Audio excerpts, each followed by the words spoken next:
will cause me to spontaneously combust. If I watch Biden and Harris and the defense secretary deliver remarks to the Pentagon staff, I will die. Okay? The importance, the willingness for those to rise up, take arms against enemies both domestic and foreign. Here, I will literally summarize it for you. The American troops are really brave. If you want more benefits, you can suck my dick. The American troops are really brave. We love them. That's why you're going to get 30% off on Wednesday mornings if you go to the fucking morning matinee when the AMCs and the theaters, the movie theaters open again, okay? And you know, you're doing the American dream, and oh, boo-boo, it's so sad how we treat our fucking troops. And we love our troops. We love sucking off our troops. I promise you, we love our troops super hard.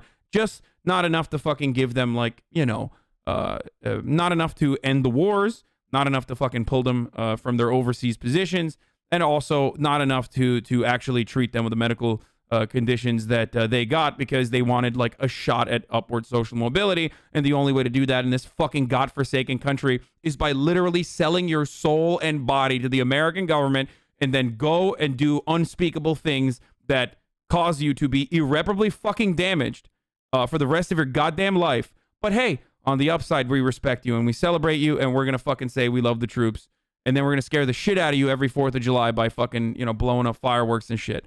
So that's here. That's the summarization of the Pentagon remarks. Also sprinkle a little bit of fucking Iran warmongering in there, you know, at a time when there's so much conflict going around in the world.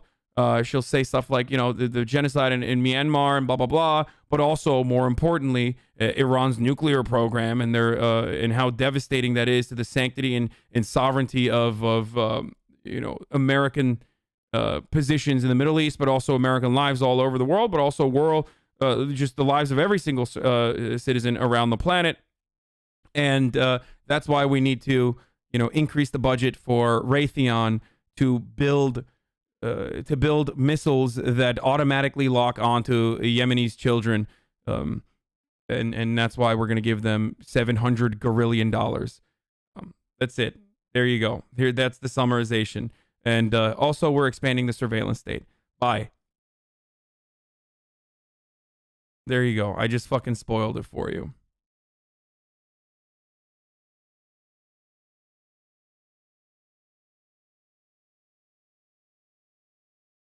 Yemeni.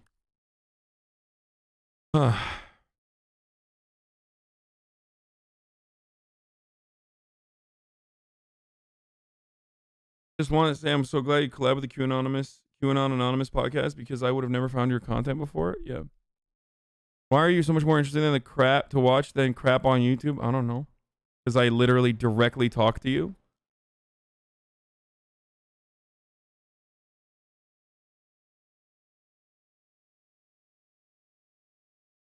How are you liking No Pixel RP so far? I love it. Did you hear about the Haitian deportations by ICE? I have not.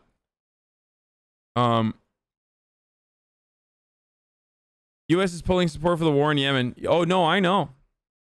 I know. But we still need to make sure that Saudi Arabia has enough weapons to maintain their sovereignty, you know, to defend themselves. They're an important ally against Iran, of course. So yeah, why the fuck would I watch that? That's so uninteresting, and it's gonna make me want to fucking die. From prison. Hey, you know what? She was a powerful advocate for women's rights. Yeah, let's watch it for a second. Oh fuck! I forgot to mention. There's of course gonna be anecdotes in there too, like peppered in anecdotes about how important it is for the military coup in Burma. And I've just concluded a briefing with the civilian and military leadership where I laid out my national security priorities, and I want to share the message directly with the Department of Defense staff all around the world. Because each of you, whether you're newly enlisted, a career officer, a non-commissioned officer, or a civilian policy expert, you're essential to how we project our strength around the world, defend America's interest, and advance American leadership in the world. So often, our armed forces and the Department of Defense staff are how the rest of the world encounters America. And you all know as well as anyone that our country is safer and stronger when we lead not just with the example of our power, but with the power of our example. Did I write the fucking speech? I can do a chair stream for the rest of the day. You want me to fucking just tell you what the speeches are going to look like, and then I'll just leave the chair to react to it so you can see the exact same fucking speech? Do you understand? Yeah, the words were a little... The word placement is a little different, but the vibe is exactly the same. Just because I don't know, decide not to cover certain things doesn't mean that I'm oblivious to what is going on or what's going to happen. Proud Americans to stand in the breach, as was referenced by the secretary. My son both served in Iraq for a year. I'm the first president in 40 years, I'm told, who had a son or daughter who served in a war zone. So I know what it's like being commander-in-chief is an enormous responsibility, and one that I will never take lightly or easily. I will work with Secretary Austin and leaders around the world to bring responsible end to wars that have dragged on for far too long, while continuing to ensure that terrorist threats cannot endanger the security of the American people. I also know that you are essential to the work of our diplomacy, not only as the ultimate guarantor of our security, but as diplomats yourselves.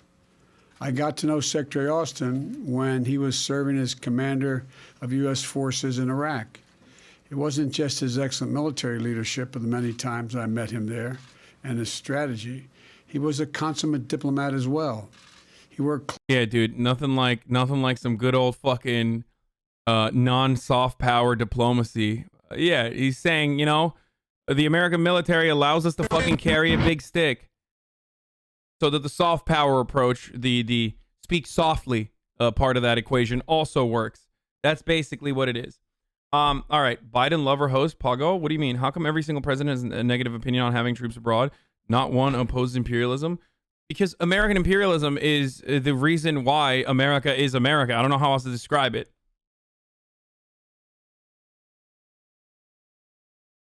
Like our dominance worldwide relies on our overseas imperialism.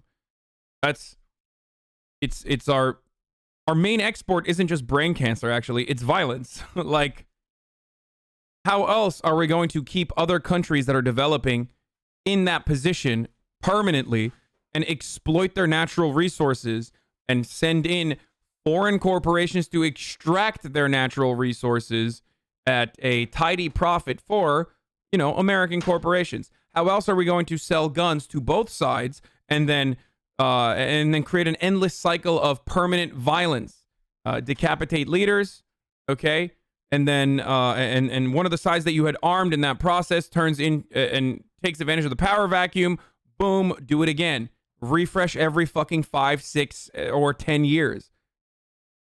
The American military, and I'm sorry to tell you this, if you're active duty or if you are, you know, a veteran, and if you're a veteran, you're here, you probably know this already, but the American military is a protection racket.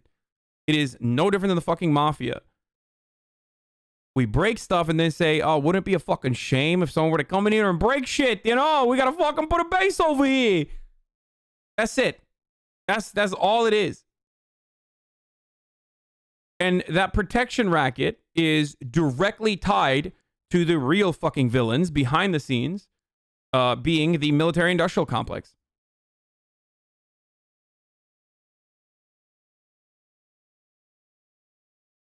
Oh, Maron, I can't believe a fucking bomb exploded over here. You're gonna need some fucking protection around these pods.